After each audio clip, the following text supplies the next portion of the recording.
if you are a true prophet of the Most High. But they knew who the Caesar was because he was a representation of the Roman Empire.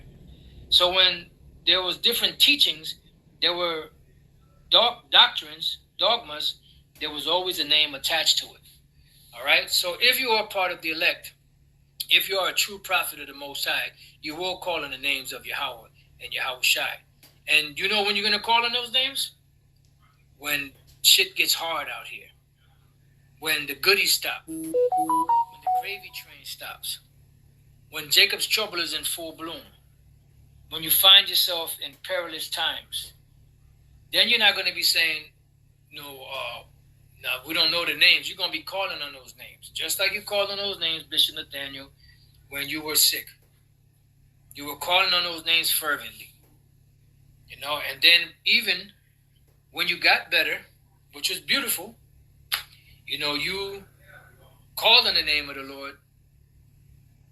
It seemed somewhat humble, seemed like it, but then you kind of say, they love when I say that, those names. I agree.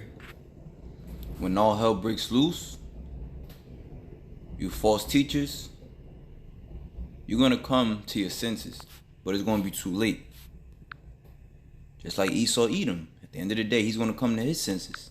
You can find that in Wisdom of Solomon, the 5th chapter, where they said, we have wearied ourselves in the ways of wickedness. All right? Remember the scriptures say at the end of the day that judgment shall come to the forefront. Truth shall spring up. And those that follow Yahweh Ba'ashim Yahweh Shai, those that was pushing his name, they're going to be the only ones to make it out of this hell. I want to give all praises, honor, and glory to whom it rightfully belongs, which is Yahweh Ba'ashim Yahweh Shai, Ba'ashim Rakal Quadash, for allowing me to do another lesson. Yahweh is who the world ignorantly calls God. Yahweh Shai is his son, who the world ignorantly calls Jesus Christ, and there's no God beside him. Double honors to the elder apostles and the elder bishops of Green Millstone for being faithful witnesses to the Holy Spirit. Salutations to the elect, whom the Lord have given ears to hear.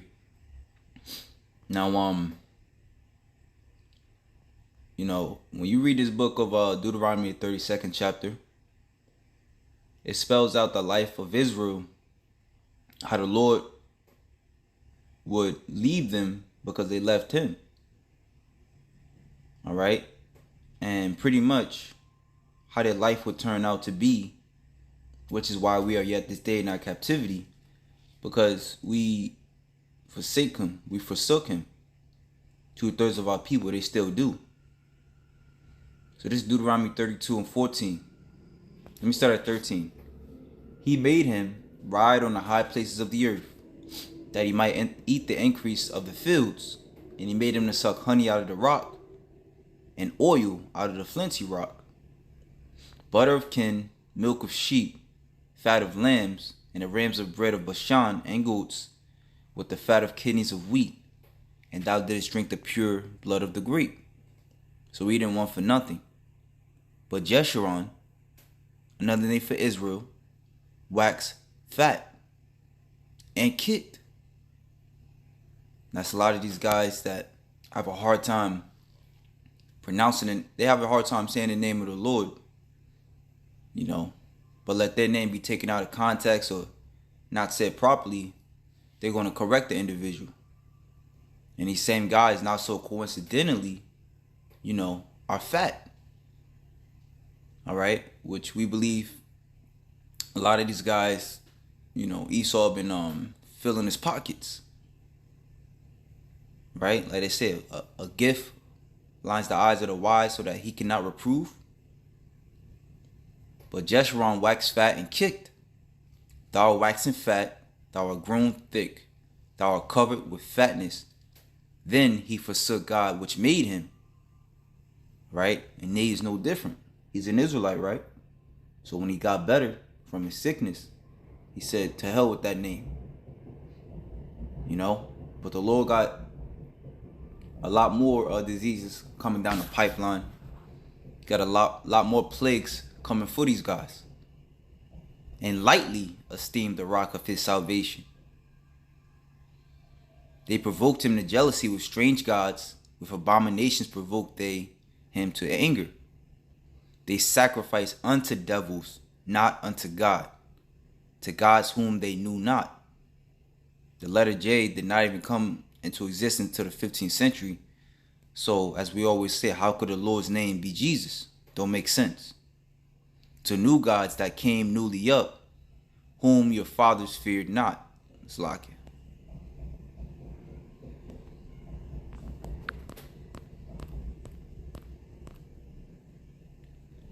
It says,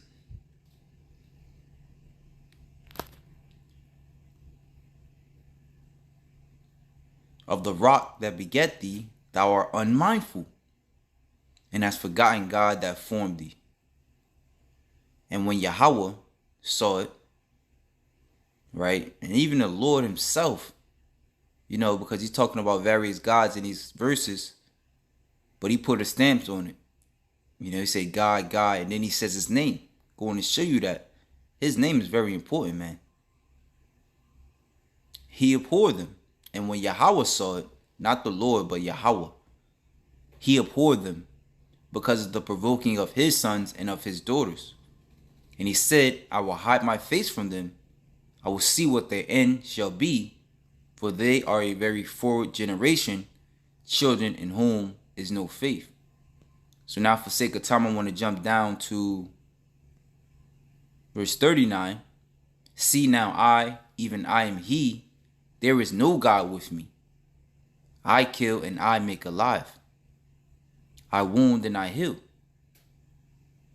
Okay, so here it is. The Lord is telling you he's wounded. He's wounded. He's going to wound. And in the sake of our people, the only way they can heal is through Yahushua. And I heal. Right? The Lord threw us out of the house. Now we out here, begging pretty much through. Looking for peace, looking for love in all the wrong places, as they say.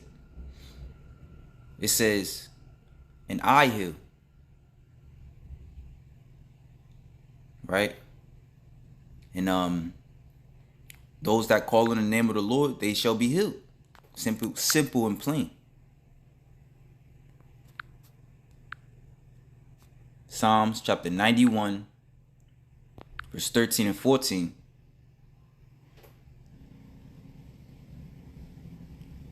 Thou shalt tread upon the lion and the adder, the young lion and the dragon shalt thou trample under feet.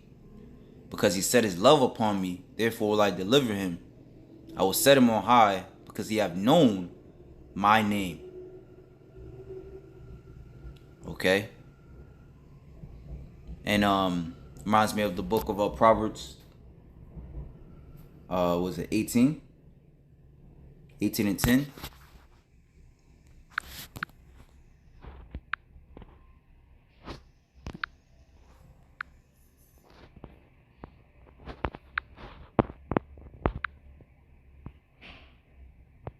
The name of Yahweh is a strong tower. The righteous runneth into it and is safe.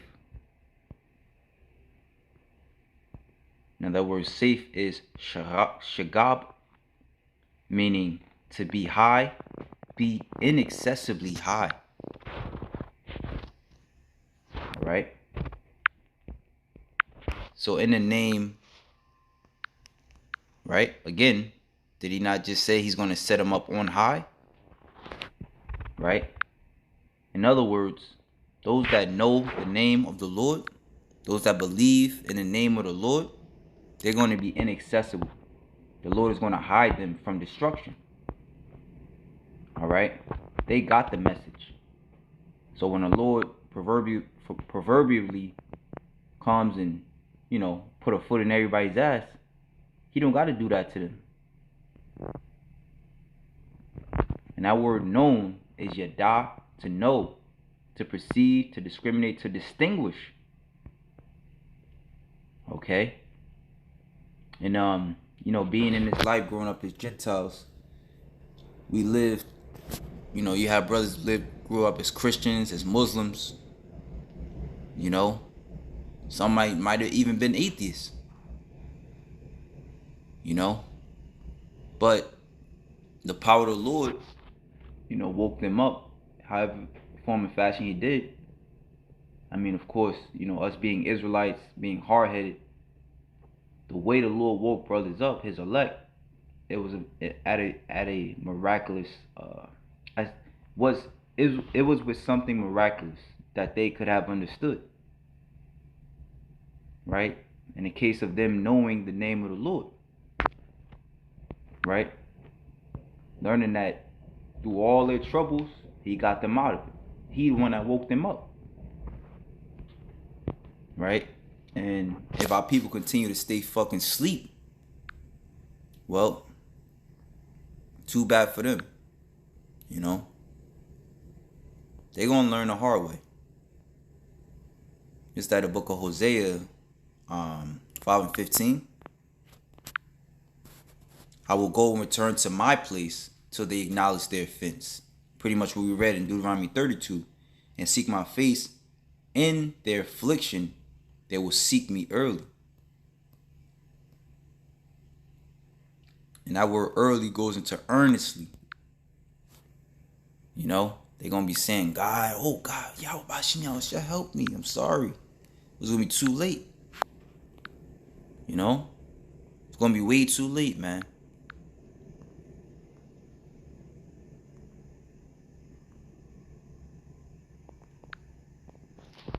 It's all fun and games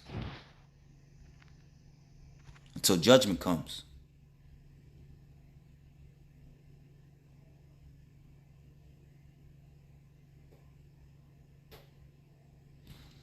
It says, Sirach 35:16. He that serveth the Lord shall be accepted with favor, and his prayer shall reach into the clouds. And those that serve the Lord are persecuted by those that don't. And best believe, those that serve the Lord are putting curses on those that persecute them. The prayer of the humble pierceth the clouds until it come nigh. He will not be comforted and will not depart till the Most High shall behold to judge righteously and execute judgment. For Yahweh will not be slack, neither will the mighty be patient toward them, till he have smitten asunder the loins of the unmerciful and repay vengeance to the heathen. All right, and even those of the circumcision shall receive also that vengeance. Like the scriptures say, he judges the circumcised and the uncircumcised. All right, you Israelites are going to be judged with the heathen. So you take on, their mind. So he have taken away the multitude of the proud and broken the scepter of the unrighteous. So he have rendered to every man according to his deeds, to the works of men according to their devices. So he have judged the cause of his people and made them to rejoice in his mercy. All right. Whoo. So he have judged the cause of the people and made them to rejoice in his mercy. And the cause of the people on this side is the cause of the elect. And they're going to rejoice in his mercy. When they up in them chariots singing the song of Moses, looking down upon the unmerciful, being set on fire. Mercy is seasonable in the time of affliction, as clouds of rain in the time of drought. And something I seen before I go. I seen something on this bus where it says, where is it? Okay, yeah, that's what it was. It says, the unthinkable happeneth. The unthinkable happened. We'll get through it together. And the Lord is bringing the unthinkable, right? A time that was never before seen. And if you calling on, you believing in that name, hey, you gonna get through it, right? And the scriptures say the righteous shall scarcely be saved. They're gonna be put through some great tests. So how much more the wicked? All right. And also, I wanted to grab. I got two more before we go. real quick. It's Psalms 115, verse 1. Not unto us, O Yahweh, not unto us, but unto thy name give glory, for thy mercy and for thy truth's sakes. Right? And it's unto the Lord. You know, that same book, that same chapter of Deuteronomy 32, the Lord pretty much said, you know, he put us in this situation, this captivity, but he's going to take us out of it. You know, it's to his name, right? And those, the elect, when you read through the scriptures in dire situations, the elect, you know, they believed in him. Pretty much, that's pretty much was their saving grace. Believing in the name Yahweh Ba'Hashem Yahweh Shai. All right, and pretty much I want to name this. I don't know if I told you, brothers, but I want to name this lesson. The Lord's name is tied to mercy. Did you know that? Or the name Yahweh Ba'Hashem Yahweh Shai is tied to mercy. Last precept, James 2:13. For he shall have judgment without mercy, that have shewed no mercy. We just read that in Sirach 35. Esau, Edom, 2/3 that take hold to his ways, they're going to have judgment without mercy. And it says, and mercy rejoiceth against judgment. And when the time of mercy, the Lord sends prophets out beat time to warn the people, but they shitted on essentially the ways of the Lord.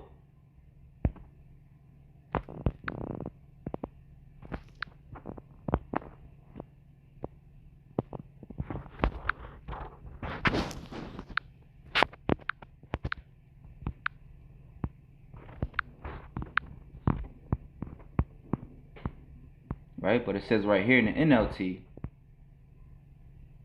it says, Proverbs 1:25, you ignored my advice and rejected the correction I offered. So I will laugh when you are in trouble. I will mock when your disaster overtakes you. Right? So it's a point of the Lord watching you suffer, you know, and being cruel towards you, or the Lord seeing you suffer and having mercy on you. Which one do you want it to be? Because the Lord is, you know, he heals and he wounds. Remember that. You know, when calamity overtakes you, when disaster engulfs you like a cyclone, and anguish and distress overwhelm you. I mean, these curses are overwhelming us, right? So, I mean, this is not far-fetched. When they cry for help, I will not answer. Though they anxiously search for me, they will not find me. Right? Remember, in their distress, they will seek me early or anxiously, earnestly. For they hated knowledge and chose not to fear Yahweh. They rejected my advice, or you can swap that out for the prophets, and paid no attention when I corrected them. Therefore they must eat the bitter fruit of living their own way, choking on their own schemes. For simpletons turn away from me to death, and fools are destroyed by their own complacency. But all who listen to me will live in peace, untroubled by fear of harm. With that, shalom to the elect.